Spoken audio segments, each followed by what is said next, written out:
Uh, First of all, I want to invite Dr. Sumit Goyal, sir. He is a senior consultant and deputy director of medical oncology at Rajiv Gandhi Cancer Research Institute, New Delhi. And he will discuss PARP inhibitor in ovarian cancers beyond BRCA and HRD status. So, over to Sumit, sir. Just hold on, he's joining. So Okay. we can hold on for a minute. So, as we already know that we know BRCA in BRCA, if the BRCA is positive and HRD status is high, we are using PARP inhibitor. But now we discuss regarding other parameters in which we can use the PARP inhibitor. So, just we are starting this discussion.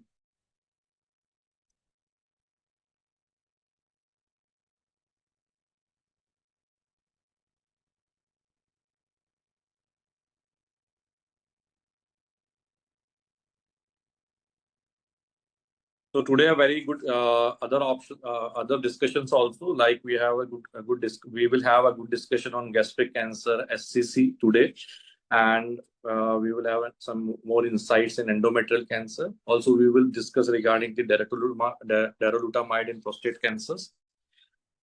We also discuss regarding the enfortumab vedotin in locally advanced and metastatic urothelial carcinoma. Again, we will discuss the Niagara trial in urothelial carcinoma and what are the four-factor PCC in control bleeding and what is the future of PICC line insertion. So,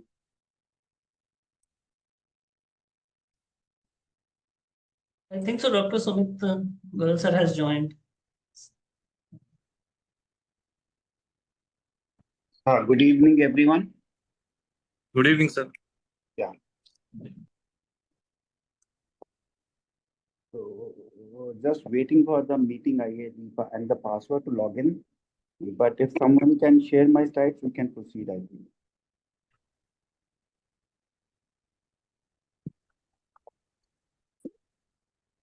Hello, good evening, everyone. Am I audible? Yes, sir, you are audible.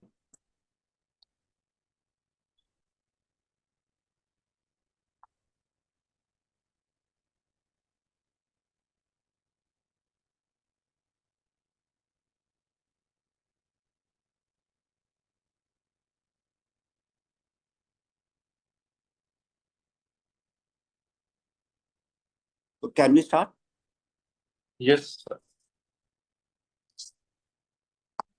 So someone will be controlling my slides?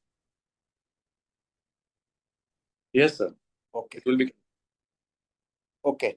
So good evening, everyone. Thanks.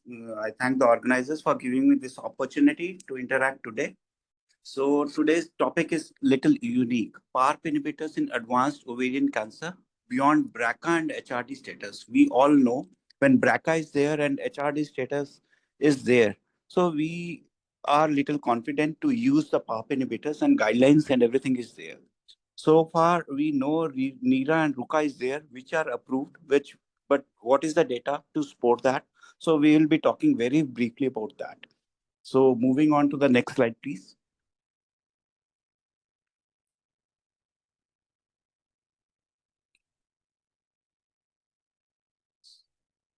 No, the first slide.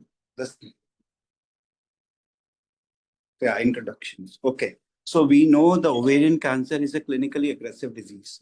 So next slide, please. So, and the ovarian cancer has the highest mortality. It is the second most common cause of second most common gynecological cancer in India. And the mortality is very high. We know close to 70% of people, they die.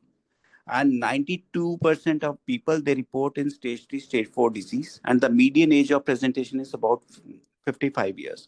So we are talking about a disease which presents in the later stages of the disease and carries a significant risk of mortality and recurrence. So we know in earlier days we had chemotherapy. Post chemotherapy, we had nothing. So we had to wait for recurrence to happen. Then there was this concept of maintenance was there earlier also, but the options were not very great. So maintenance, we know, is important as 70% of patients in stage 3 or 4, mostly they will recover. So once the treatment is finished, we are left in dilemma what to do next. Shall we do something so that the recurrence we can delay? Whether we can prolong the treatment-free interval or whether we can prolong the chemotherapy-free interval. So here, PARP inhibitors have played a major role and they have changed the paradigm to certain extent. So next slide, please. So if we talk about the data landscape in the evolution of first-line maintenance therapies, so this concept is not new. It was earlier tried with chemotherapy also in 2003. The study was for paclitaxel in GOG-17 study. And we all know about the role of bevacizumab maintenance from GOG-0218 and ICON-7 studies. But the landmark, the decision came with SOLO-1, where in BRCA mutated patients, we all know there has been a survival advantage and PFS advantage is there. So if BRCA is not there, based on HRD, we know based on Paula-1, we can give olaparib along with bevacizumab. And PRIMA was there, which showed that NIRA can also be given. So we have Athena mono study, PRIME study, and other studies also, which says that there might be role of maintenance therapies. Of all these studies, Paula and Prima, they have reached their final conclusions. We have the results. The interim analysis is there, but we are still awaiting the final analysis of OS advantage is there or not. Next slide, please. So we know niraparib is there and it works across all the biomarker subgroups. So, and we know olaparib works if the germline BRCA is there. We can extrapolate that to somatic mutation also. And if the patient is somatic or BRCA mutation positive and HRD is there, we can, based on Paula-1, we can give Ola plus bevacizumab also. And NIRA and rucaparib, definitely we can use irrespective of these mutation status, but the benefit, the magnitude of benefit may not be as great. Next slide, please.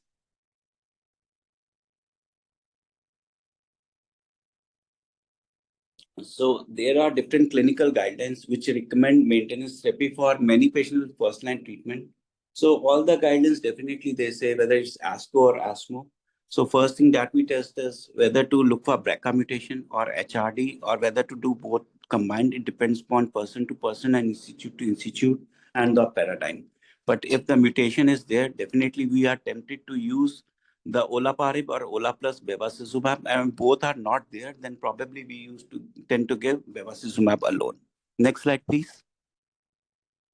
So the real world PARP inhibitor monotherapy with maintenance, definitely it extends the survival. So this is a real world data which shows that there was benefit with PARP inhibitor monotherapy as compared to active surveillance. Next slide, please. So although first-line maintenance therapy eligible patients are not receiving, so in different subset of patients, approximately 50% of patients, they do not tend to receive the first-line maintenance therapy. So that we need to see. And next slide, please.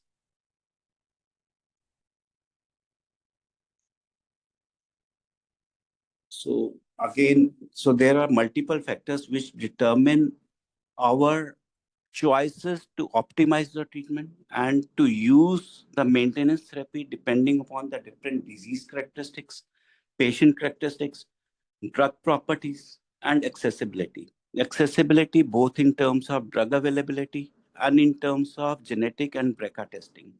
So then again, there are we need to have proper approvals, indications, and insurance and availability is an issue. So important is the disease characteristics. What was the molecular characteristics of the patients? What is the histology, high grade, low grade?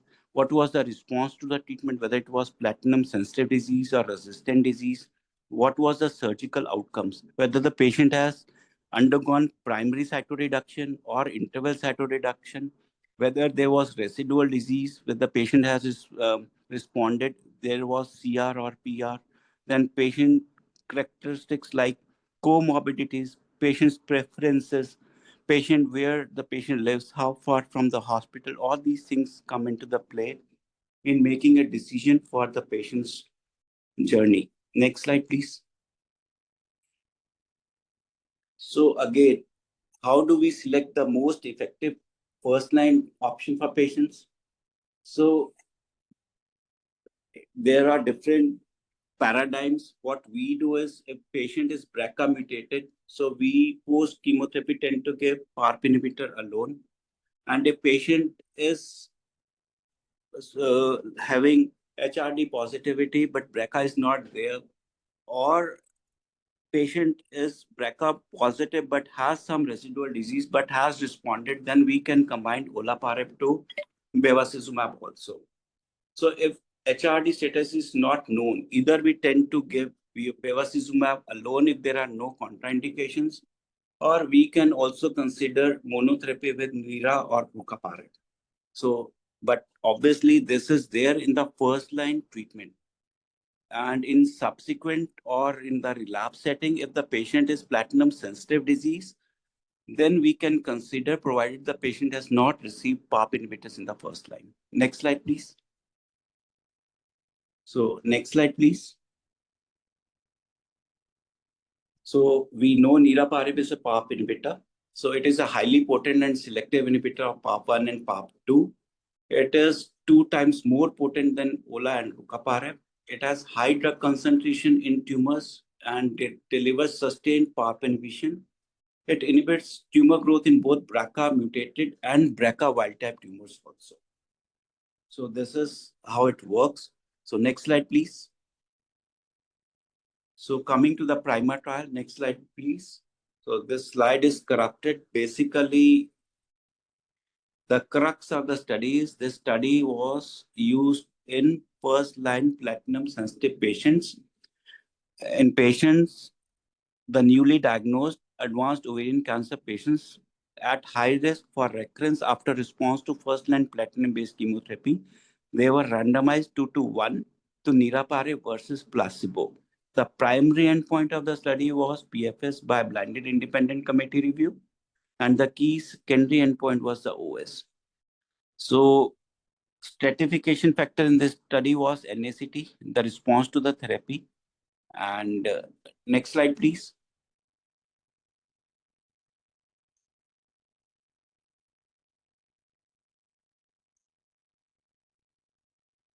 Next slide, please.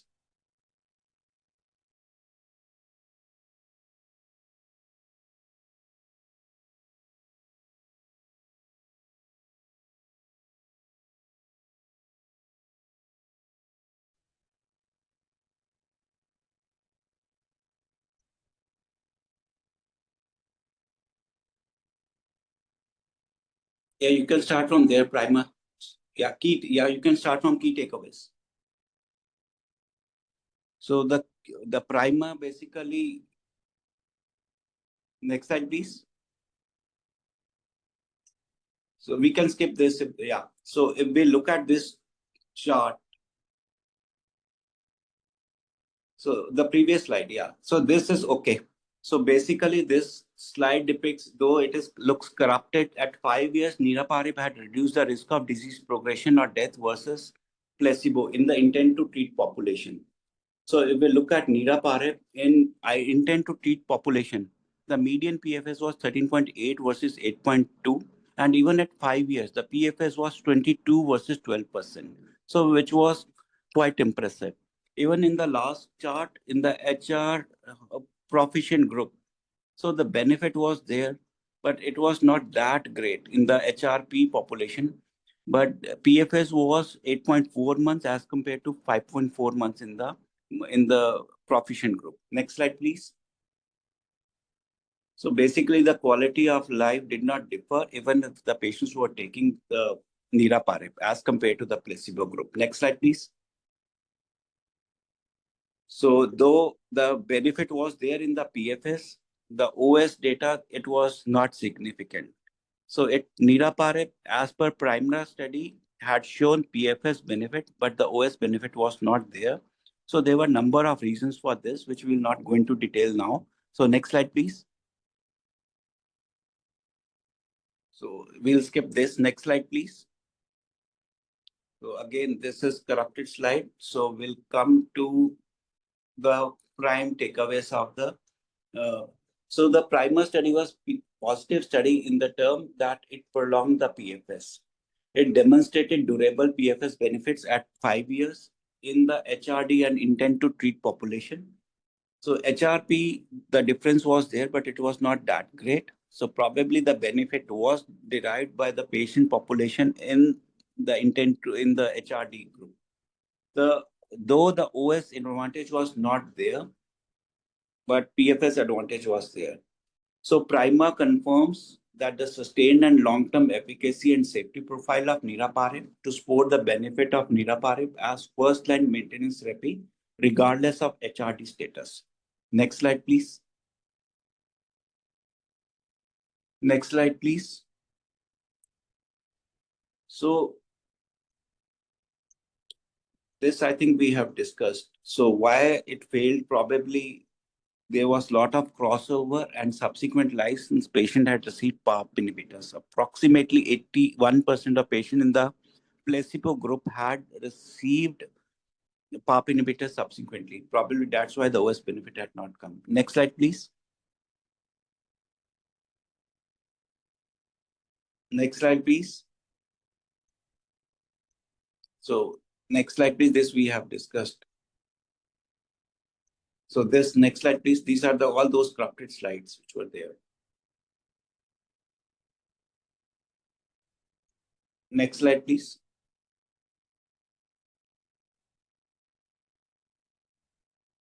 No, the previous one. The prime study. This is the METO 40, basically. Previous one. Okay. So the next slide. The next slide. Yeah.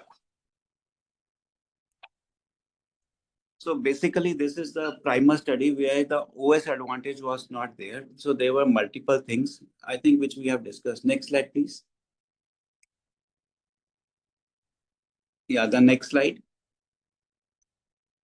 So the other study was the prime study. Prime was again a phase 3 study. It was a Chinese study, which was done in China. And here the majority of patients were stage 3 disease. The importance of this study is here as compared to the primer study, the median PFS is almost 3 times. So it was 13.8 versus 8.2. Here it is almost double, 24.8 months as compared to 8.3 months, which is quite impressive. So the differences probably were the patient subset of patients that were put into each study and the mutational analysis. So again, this study showed patients, all comers had advantage whether when they had received the treatment with niraparib. Next slide, please. So median, this is the real world evidence that is there. So this real world evidence says, this was from the ARISE data, I think. So ARISE data showed the real world PFS. The median PFS was 25.2 months, which mirrors what was there in the prime study. And the other one, the patients, where the patients had prima-like cohort. Prima was like majority were stage 4 patients. And the patient who had achieved R0 resection, they were excluded. They were not there in that study.